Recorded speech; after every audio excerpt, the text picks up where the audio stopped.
এই দুদিন হলো বেটুকে একটা প্লে স্কুলে ভর্তি করেছি আর আজকে প্রথম দিন ওকে নিয়ে চলে গেলাম প্লে স্কুলে। গিয়ে দেখো বেটু খেলতেও শুরু করে দিয়েছে।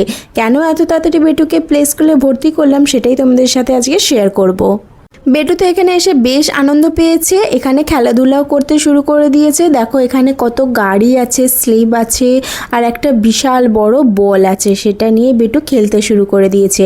আর স্লিপে উঠবে বলে তো বায়না করছিল, তাই আমি দেখো ওকে স্লিপে উঠে দিয়েছি। আর স্লিপ করার পরে কি আনন্দ পেয়েছে, দেখো নাচানাচিও শুরু করে দিয়েছে। এ বাবা, তোমরা কি সত্যিই ভাবলে বেটুকে এত তাড়াতাড়ি আমি প্লে স্কুলে ভর্তি করে দিয়েছি? না না, একদমই না, এত তাড়াতাড়ি ভর্তি করার কোনো প্ল্যান নেই।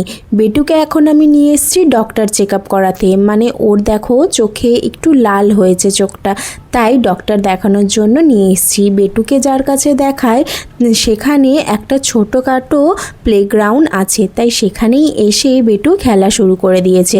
আর এখানে দেখো কত ছোট ছোট বেবিরা এসছে ওখানে খেলা করছে, তাই বেটুও গিয়ে ওখানে খেলা করছে। এমনি সময় বেটু যখন আসে বেশিরভাগ সময় জ্বর সর্দি নিয়েই আসে, তাই সেই সময় আর খেলাধুলা করতে পারে না।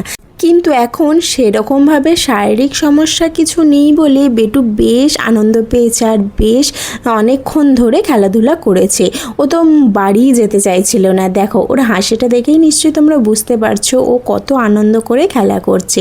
তো চলো আজকের ভিডিওটা এতটুকুই, দেখা হচ্ছে অন্য কোনো ভিডিওর সাথে। টাটা।